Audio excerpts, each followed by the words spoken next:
ya program yaffe ya Springboard. Mwebale kutugoberera, mwebale na kutulaba, mwebale kutwagala. Ensisinkano gumite nyongero gibajjukiza abowino tutandikiraawo. Obumu ku busiki bwaffe, obumu ezimu ku nteekateeka zaffe ezibuguumiriza ate okulaba nga tutuuka ku lunaku luli nga tuli banjawulo muko. N'olwekyo ku lunaku olw'omukaaga tugenda kubeera ku Nakivubo bbulu mujja twasimula bugolo. Temuleeta abacuba, temuleeta abavira, temuleeta aba express, twagala mmwe bennyini abasuubuzi bokka ab'omu katale tusobole okubeera nga tutambulira awo ffenna. N'olwekyo mbabuuzaako. Ndi ne muganda wange Ssemanda era kamubawe ababuuzeeko omu ku baana babazirwanako oba abaana babamukwatamundu, twagala batubuulire ekisanja kino eky'omusanvu bateeseteese ki. Nja kwegattibwako ne mwannyinaze Ayot Obote era naye musuubira akadde konna okubeera nga aneegattako. Naye ggwe ky'oba omanya tugenda kutambula wamu essaawa yaffe eno. Ssebo tukwaniriza. Weewaawo ssebo, nsanyuse okuba nti okkiriza okuba nga ku nki eno tubeera ffenna. Mu ngeri y'emu kannamuse ku bannayuganda mwenna nti mwasuzeyo mutya abalaba TV eno Kingdom. Mwebale kuba nti mugyekuumiddeko. Erinnya nze Ssemanda Vincent, Deputy Director Central Region, United Children of Armed Forces. Mu ngeri y'emu sinza ate na kino butakyogera nti nze District Flag Bearer wa NRM ow'ekibuga, District Council Flag Bearer ow'ekibuga ky'Obulenzi. Yesebo. Weesimbawo? Neesimbawo ekisanja kino. Naye embeera ne omuyaga ne guba nti tegwatuyisa bulungi naddala ffe ab'omu Luweero district eyo. Tusumbuyiddwa nnyo embeera ey'okuba nti omuyaga waffe gutukubakubamu naye bijja kuggwa, bijja kutereera. Mu ngeri emu oba endala. Mu ngeri emu oba endala. Kale, okulayira kw'ababaka, okulayira kwa President kwe kwatandikira ddala Ssaabalwanyi Jjajja era bwe twogera ku baana b'abamukwatamundu oyo ate muba mulina muweera naddala ekitiibwa nga mmwe abaana b'abakyasi oba abaana b'abamukwatamundu. Kisanja kino bingi ebitunuuliddwa era ababaka bakyagendera ddala mu maaso n'okulayira. Nga mmwe abava sayidi eyo olowooza biki by'osuubira ng'omuntu? Ekisanja kino nsuubira birungi byereere mu ggwanga lyaffe Uganda. Sisuubiramu kintu kyonna kigenda kujja nga kiringa kusoomoozebwa naddala ku sayidi eya gavumenti okusinza ku nteekateeka President Museveni zazze nazo mu kisanja kino eky'omulundi ogw'ekumeka? Eky'omulundi ogw'omusanvu. Kino ekisanja kirimu enteekateeka nnyingi naddala mu byenkulaakulana. Jjajja mwami atutunuulidde buli muntu. Sijja kugamba nti atutunuulidde muntu wa wansi yekka, wabula n'abantu abalina obusobozi obulaga nti Uganda esaanidde okuva ku ddaala ly'eriko okweyongera okutuuka ku ddaala eddala, bonna abatunuulidde. Olw'ensonga nti bw'owuliriza bulungi mu nteekateeka ye nti ne mu ggwanga lyaffe bwe mubaamu abo abaagala okuyimirira nga bamusiga nsimbi, gavumenti erina kyegenda osobola okuba ng'ebakwasizaako Uganda esobole okutambula okugenda mu maaso. Ate eyo bw'ovaayo n'atunuulira ku bantu ba wansi nga nabo enteekateeka yaabwe weeri. PDM ayongeddwamu ssente. Awo wennyini emyoga gyongeddwamu ssente. Wali ogenda kubeera kansala mu bitundu byeyo. Awo wennyini wetusookera awo wennyini awo okulaba nga agaggawaza abantu naddala ng'atunuulidde kumpi buli nnyumba okubeera ng'ekyukako.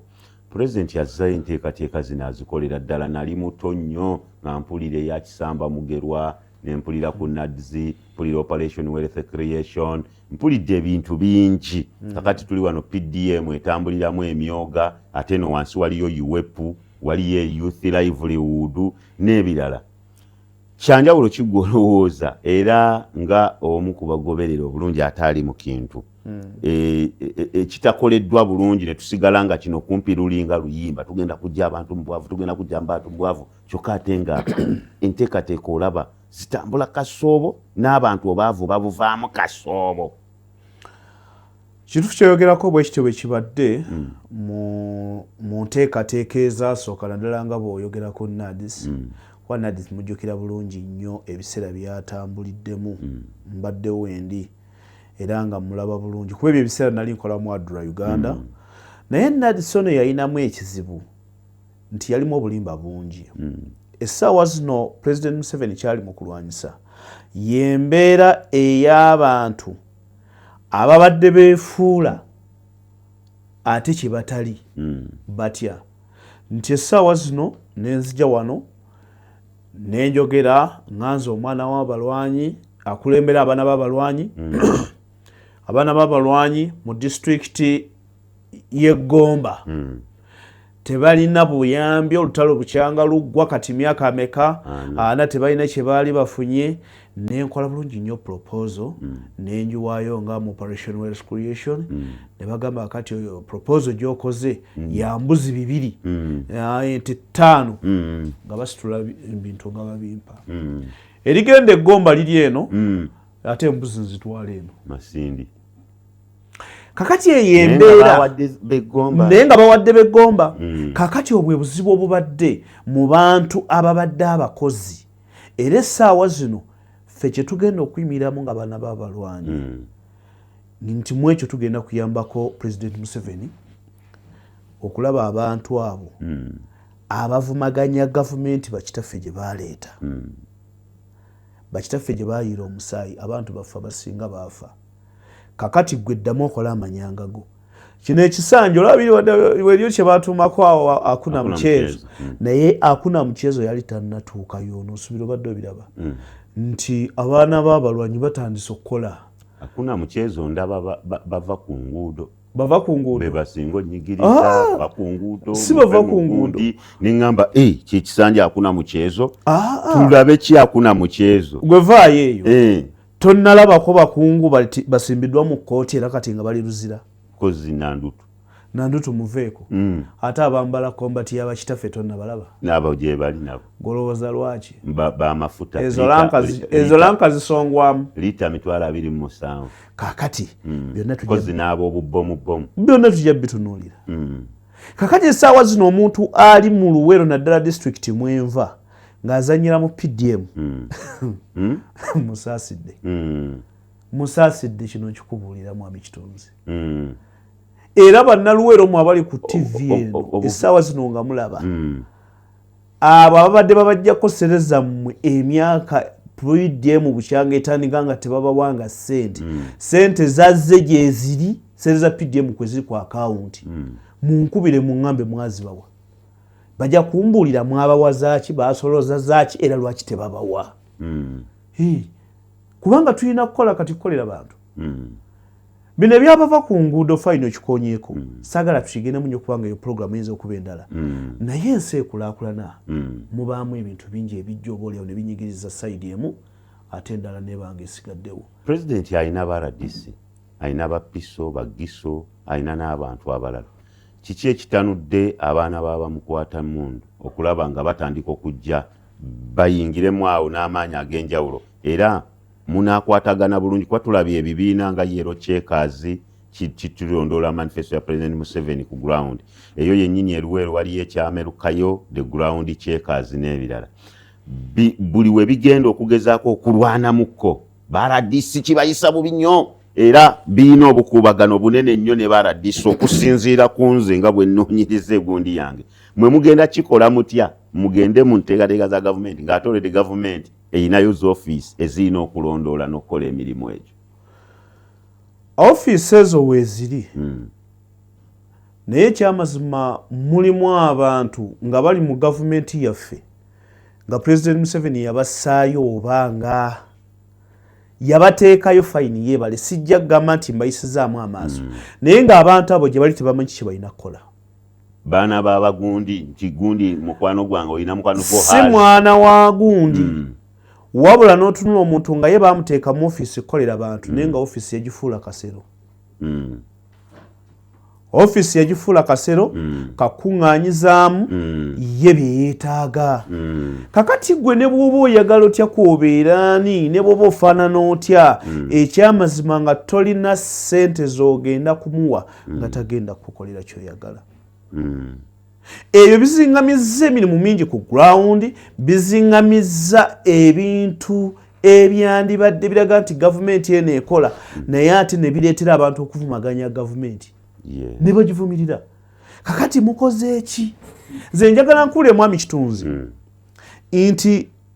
abantu abalwanyisa President Museveni oyinza okusanga nga ate si opposition. Kati nga aba-opposition balina abantu abali mu bayambako. Kubanga gwala disi bw'oba ozze ku kitundu ozze kukolera bantu gwe liiso lya president naye okugenda mu ntalo z'ettaka tolina budde paka le balimala okuwa akakadde olyoka osituke. Omukungu omu owa gavumenti baamugamba nti engeri gye tujje bannakampala bano ku nguudo obutale tebubamala, tugule akatale Samuweyaawo mu Lubaga division tugulewo ettaka era n'omwami nakkiriza. Omukungu wa gavumenti yagamba nti bwe baba tebalinayo buwumbi nga buubwo eyo ddiiru sijja giyingira. Kati n'omuwulira. So ne baradisi balina omuzoogo.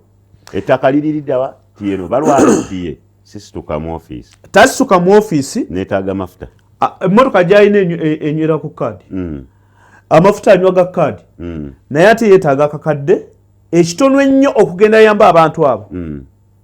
Kakati naffe tukuze. Kino ekisanja President Museveni ne Haji Kakande bateekwa tuyamba tutuule mu ntebe zaffe.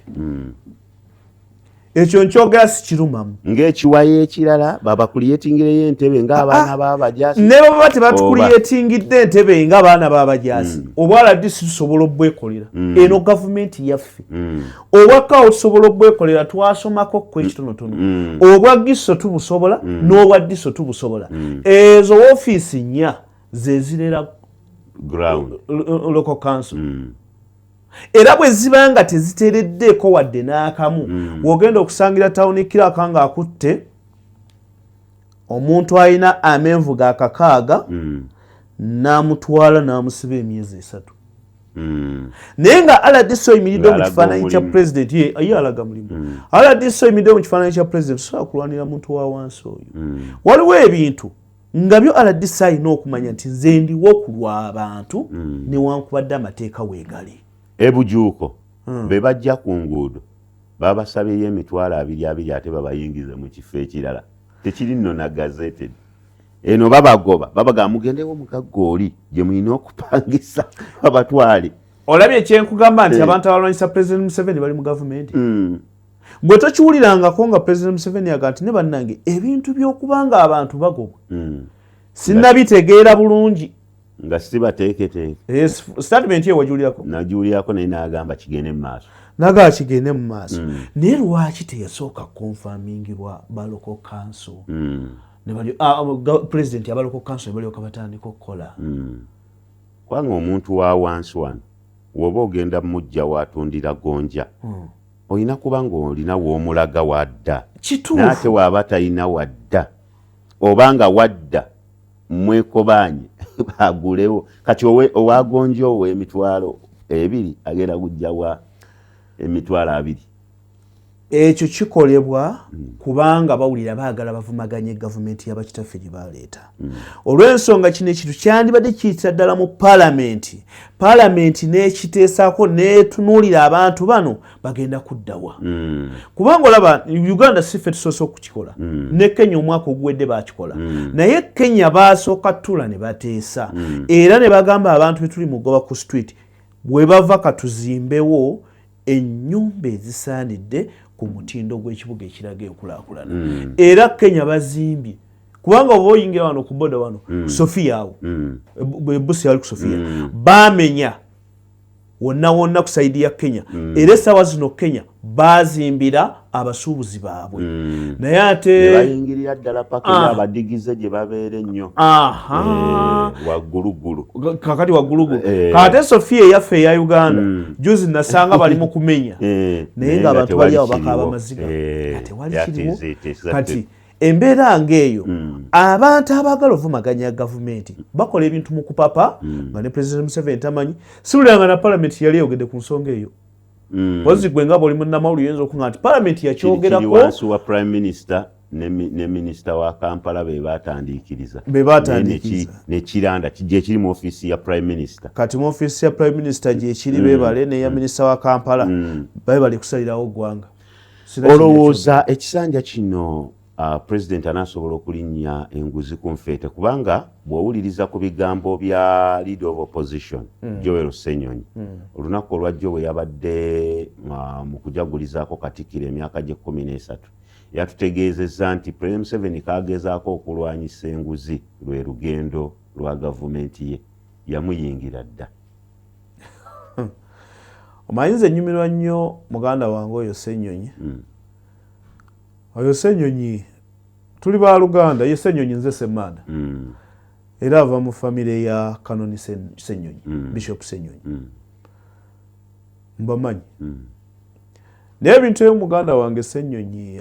abyogera ye nga ndabanga era yayogedde ekituufu nti yayogedde ekituufu kubanga bwekubanga 10 miliyoni zezibbibwa okusinziira ku Igigi ku 10 miliyoni n'okwatako Nandutu Mabaati oba onoosobola olwanyisa enguzi kati kyenjagala otegere muganda wange nti buli kintu kiba n'ekiseera kyakyo kubanga bw'otunulira fayiro z'abano baganda bano bakitaffe ababadde mu yunifoomu y'eggwanga bolaba nti emisango egyabwe giri mu myaka emeka 5 abamu ani yali kubolooza kufa ani yali asuubira nti balivaayo baali banene kati baakoze ate bakyetaayo kakati okulayira kwawedde katunulire jjajja mwami ababba amabaati tuzaako ki ababba 10 tiriyoni kyekiddako okitegedde kati ffe tumutunulire butunuulizi olw'ensonga nti kiri ekisanja bwe kyabadde kiggwako tulina ebyokulabirako bye twalabye nga bisobola okugumya munnayuganda n'ategeera wa Uganda weekola ki weeraga kyo mu kyo ffe tuli basanyufu nga ffe abamu nti ebintu ebitandise okukolebwa bigenda kuzza ekitiibwa kya gavumenti ya NRM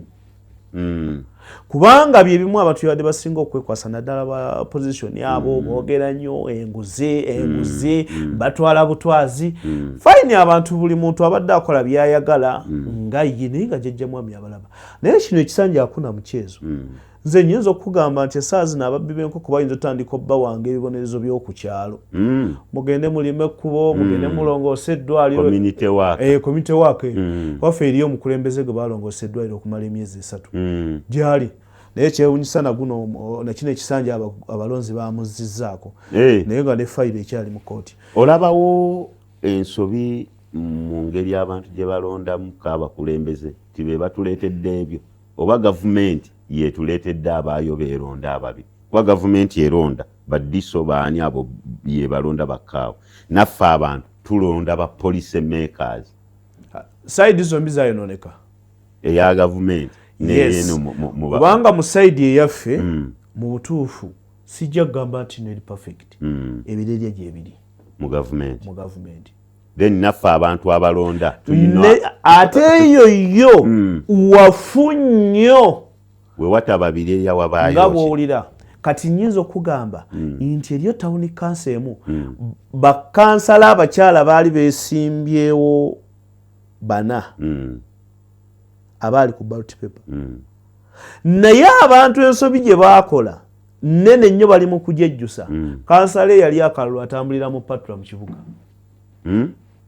ayambala patra legingi n'apaala ettawuni ye kansala agenda okikira ekibuga ku district generation ky'omukulembeze eryo bye tulina okwesonyiwa kati nzo nsange nga nsiye balansi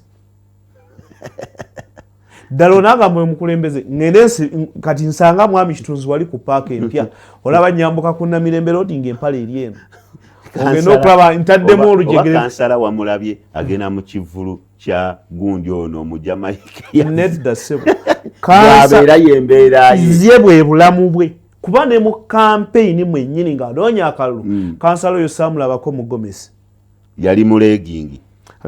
buteeteeyo busweta n'akumba n'abantu balonda kabonero tebalonda muntu kati ekyo kireetedde abantu okuba nti Uganda yaffe eyonooneka olw'abantu oteeka obukyayi mu bintu ebitategerekeka oli n'ateeka obukyayi ku gavumenti gy'ataddeko obukyayi naye nga tasoose tunulira nti gavumenti fayini gitaddeko obukyayi olw'abakulembeze baayo naye ate nze omukulembeze gwensindikayo yafaanana atya gavumenti nkyamu mbi erina ab'ekibogwe ate n'ogyongera ate nga twandibadde kye tukola nti bwe tumanya nti eriyo bakintu kidoogo kati katuteekeyo bamuliro okumenyaamenya kintu kidoogo oyo omuntu alonda akabonero olowooza teyandinenyezeddwa mpola kubanga ab'obubonero abasinga baba basoose kusunsulwa eyo ewava obubonero bwabwe ne bajja deni ne babalonda awo woba otandikira nsobi kinze okulonda akabonero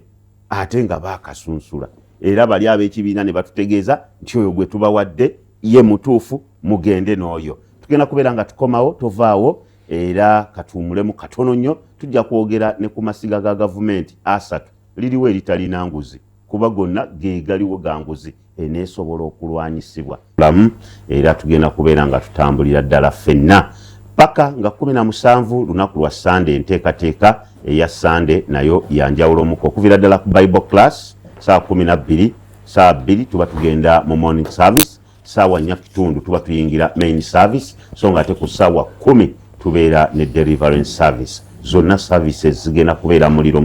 n'olwekyo tugamba nti mujje mutweyungeko mu wiiki eno ey'okukyusa obulamu tubeebaza mwenna abasobola okugoberera enteekateeka eza Christianity Focus Center omulabirizi Dr. David ne Pastor Cindy Kiganda Nalongo nyongera okubajjukiza Family Prayer Summit ng'enaku z'omwezi 3 omwezi guno gwennyini oguddaka ogw'omukaaga ng'enaku z'omwezi 3 tugenda kubeera wano nga tuteekayo famire zaffe mu maaso ga Mukama Katonda okugoba ebyo byonna ebizikutte ebizitangira families zirina okuba nga nzibikufunga ebintu bitambulira ddala bulungi n'olwekyo jangu nga 3 twongere munange okubeera nga tuteeka famire zaffe mu maaso ga Mukama Katonda wano ku Christianity Focus Center tugenda kubeera mu kusaba okwenjawulo kusaba na kusiiba kwolwo olunaku tutandika saawa 3 okutuukira ddala ku saawa 12 ez'akawungeezi tujja kusiibulukukirako wamu negatiddwako omukyala Ayot Obote nkwaniriza oli muzukulu nkozi baana babalwanyi yes buuza ku bannayuganda balamusiza mwasuze mutya tuli bulungi nziza amiina bampita Tracy Ayot Obote kale awo tusangidde nno naffe ng'ebintu twabitambuza dda naye nga twongera kwebuuza enguzi enaasoboka nga tetunagenda mu nteekateeka z'abaana b'abajaasi enguzi enaasoboka okuva mu ggwanga erya Uganda ng'ate eyimiridde mu masiga gennyini agatutambuza palamenti ogiwulira era ababaka bangi bavuddeyo nabo bennyini abagibaddemu bannamboozi ne bagamba eno ye palamenti ekyasinze okubeera enkyamu singa eye12 ekola bulungi ffe tujja okuba abakyasinze mu judiciary ebintu obimanyi bwe bitambula executive gye simanyi nnyo oba ye naye eri enguzi simanyi awo oba otandikira tunasobola ogijjamu waliwo abagamba nti President Museveni wanaagirwanyisa n'ekisanja tajja kimalako bajja mutwala tebasobola mutwala si ya corruption tujja girwanyisa President Museveni ajja girwanyisa wamu ne General Muhoozi kubanga kati we tuli kyebasingira ddala okulwanyisa kubanga nga bw'ogambye ekisanja ekyayita it was too much nga kingi nnyo kati tugenda kufuba nnyo tukirwanyise kiveewo ng'abaana b'abajaasi mbuuziza ku muganda wange Semani ne mubuuza mwagala baba creating office mulwanyise munayitawo aba RDC bapiso badiso nga bakambwe buli abadde avaayo nnyo okulaga mbu ateekanya implementing manifesto ya president bamukuba ne bamulinnyako mugera kikola anti kati ffe tuli baana babajaasi President Museveni alinga taata waffe ate taata waffe kubanga alinga yatukuza kati tetusobola kubeera baana ba president ate nga mujaasi jenno ate ne tulemererwa okulwanyisa ebintu ebimu kati nga corruption tetwagala office tibatuwe office naye singa wadde basobola tuba tugyetaaga kubanga kati muffe naffe abaana bajaasi twasoma mwe mulira abasobola ofuuka bakaawo je bali nange kenyini kwendi ne muganda wange kwali kubanga ffenna twasoma ate kati eggwanga lyaffe tulyagala nnyo ate tulaba nti ife ba young blood tusobola okulwanyisa ebintu bingi kubanga tukyasobola omusaayi gwaffe gukyabuguma muvubuka kati ebintu bingi kubanga kati kyenalabye kino ekisanja ekipya kino kisanja no sleep tewagenda kubeera eni manyanga nti ogenda kukola bibyo wabula bali kubalaba bali bawakinga kubanga kati n'abantu bazeemu amagezi abalonze mwaza sobola olaba nti ekisanja ekyawedde abasinga tebakomyewo kubanga kati abantu bamanyi nti bamanyi kye baagala ate kati abantu abagenzeeko tulina essuubi nti nabo bajja kulwanyisa corruption because kyenalabye bakola bulungi ate boogera bulungi ate kati babadde batandisa okukola for example nga nammere mwagala nnyo nammere bagamba nti tebalina experience era parliament yinza obakaluubiriza nabo bennyini anti kati obuzibu obuliwo bano ba MP bagenda ne babeera excited kubanga kati oyingidde mu ssente batugeseere bava ku mulamwa naye kati eriyo abamu abajja okukikwasaganya bendabamu essuubi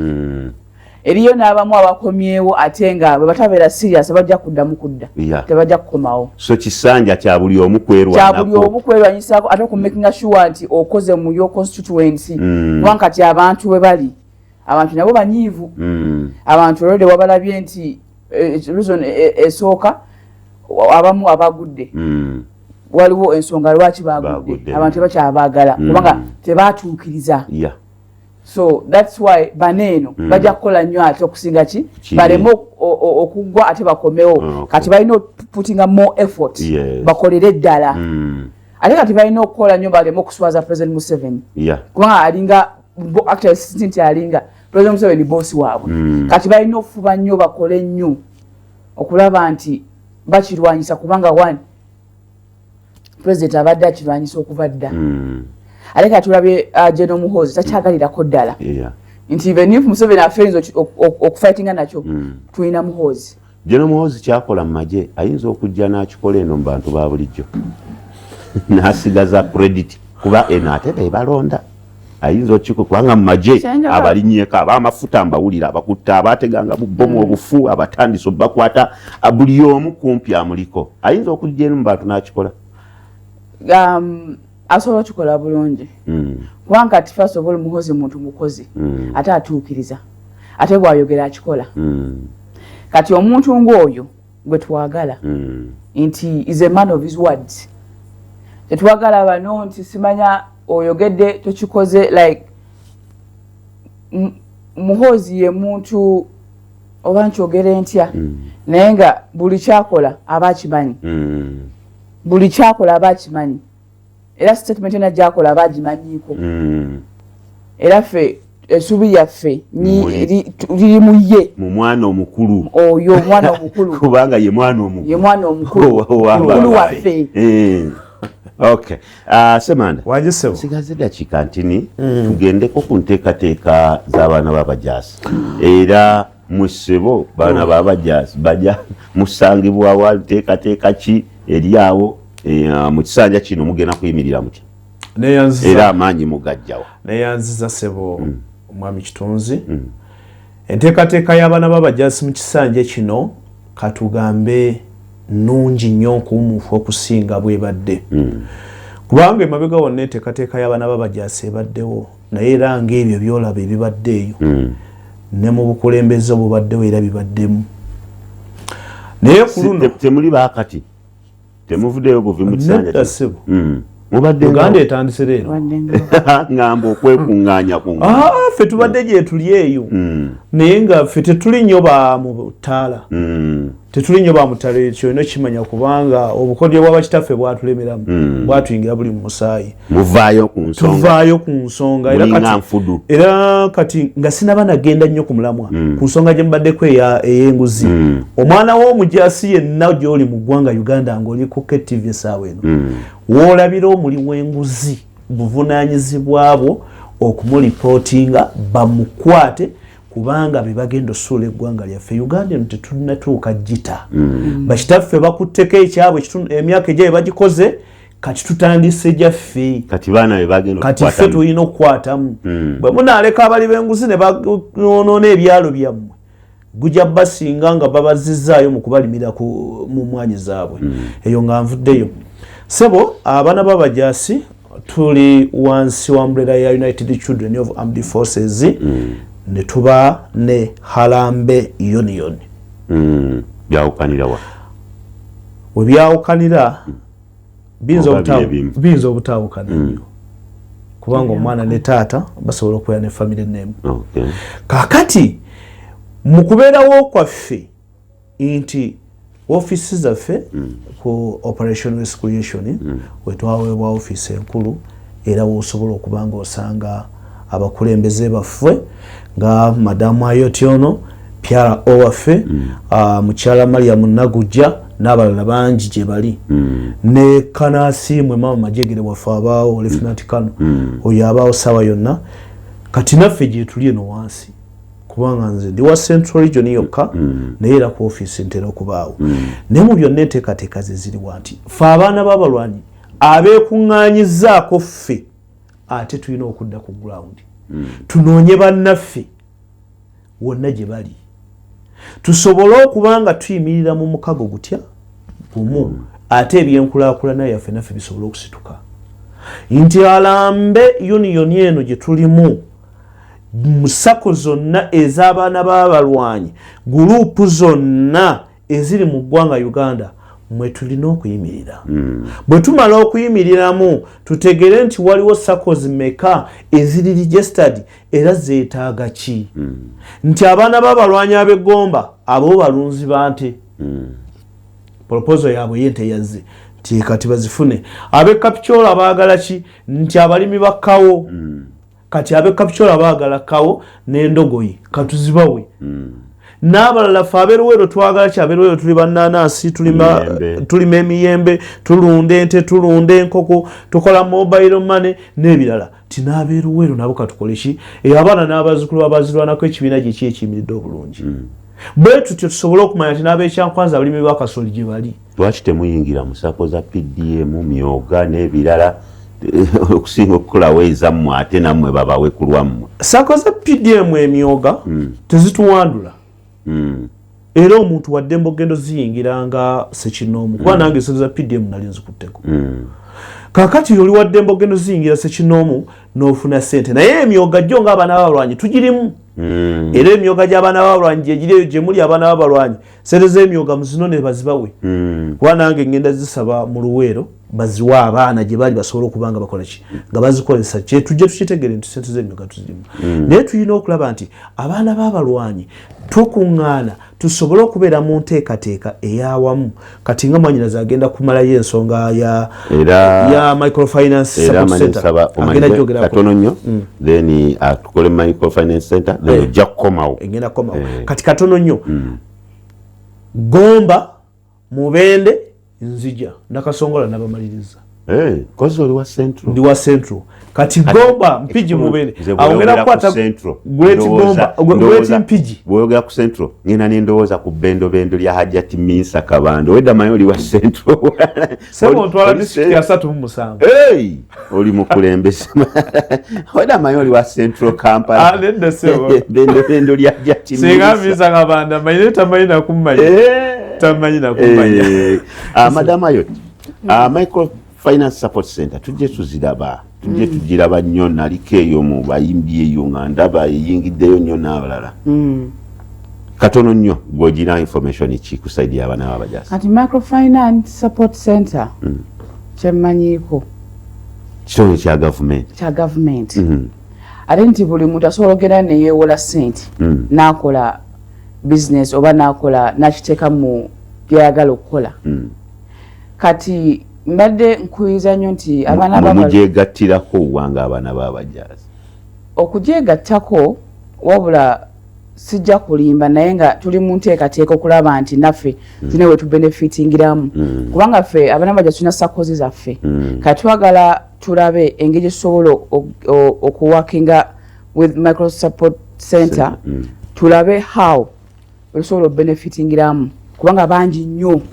bakibenefitingiramu naye kati fe abaana b'abajaasi tetwagala kurashinga tuli mu nteekateeka kubanga tetwagala kurashinga tulina sako zaffe kubanga buli mwana wa mujaasi tulina sako eziwera mu over 25 kati tuli kulaba nti tukoze tutya naffe okufuna ssente tulabe nti ng'abaana b'abalwanyi tetuviiramu awo naffe twagala kifunamu kubanga bangi bakoze eki muwulira mutya nga abantu bagamba abo bafunyemu bazadde baabwe era babakoleredde byonna bigenda mu abo ffe tubadde tumanyi mmwe mulina mwafuna temwetaaga na nteekateeka kati naffe abaana b'abalwanyi tulinga buli any other person only that abazadde baffe basacrificinga ne bagenda mu kulwala ne balwala ne balwanira eggwanga lyabwe kati tuli special in a way nti bazadde baffe balwalira eggwanga lino okutuuka bwe liri kati tuli baddembe okufuna kyetusobola ng'abaana b'abajaasi kubanga tuli entitled okifuna okikola that's why nkubiriza buli mwana wa mujaasi oba ow'omulwanyi yenna ali eyo fuba nnyo okulaba nti olina kyokola fuba nnyo okulaba nti office z'ogendamu ofuna obuyambi kubanga tusobola ofuna obuyambi obwo okusinga okwemulugunyiriza nemwemulugunya kubanga kati omwana w'omujaasi alina access nti wagenda in any office asobola okuyambibwa naye nga oli organized. How are they identified? Kati okubeera identified kubanga tumanyikiddwa like kati Ministry of Defence tumanyikiddwa family z'abaana b'abajaasi tumanyikiddwa gye tuli era osanga nti nze tata wange amanya gaffe gye tuli tumanyiddwa kati that's why kituyamba nti omwana w'omulwanyi bw'atuukira those offices ayambibwa kubanga profile gyeri already kubanga tulinga baana that those places are like home. It's like a home to us. Yes. Kati tusobola like siraba lwaki omwana w'omujaasi obeera eyo ng'obonaabona ate ng'osobola okukola ki okubaako kyokola basiibulire ddala kuba akadde kampeddeko neyanziza nnyo balabi baffe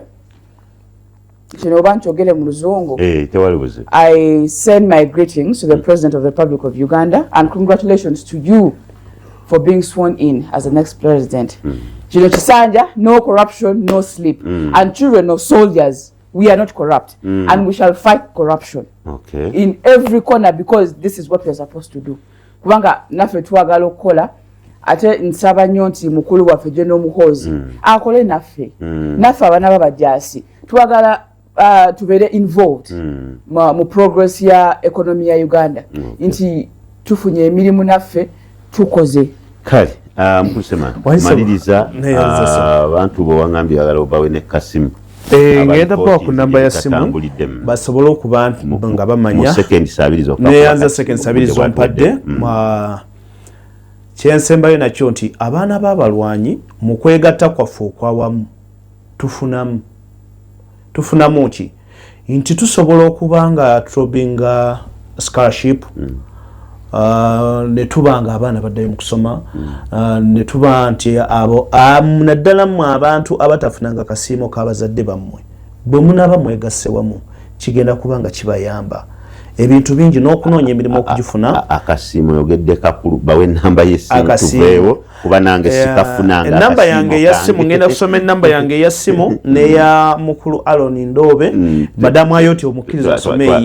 eyange eri 0774 568 539 Semanda Vincent, the Deputy Director Central Region. Aliyenguza kubireko. Kakali n'abenguzi mu nkubire nabo nja kujja wonna muli wenguzi wakoze eki eya mukulu Ndobe yiino ono nga ye vice chairperson Madam Ayoti tuweyi eyange eri 0782 082 543 bampita Tracy Gloria Ayot Obote nga nze director public relations under United Children of the Armed Forces Union. Ennamba ya mukulu Ndobe eri 0706 75 22 28 kantumire bambi ku balabi baffe mukyala kife kati kamubadde kwoli abaana bange wakana omukyala mubaddeyo n'abankubiddeko abe Busia mwebale kuba nti no mubali wamu naffe n'abaana babalwanya basobodde tulaba mwebale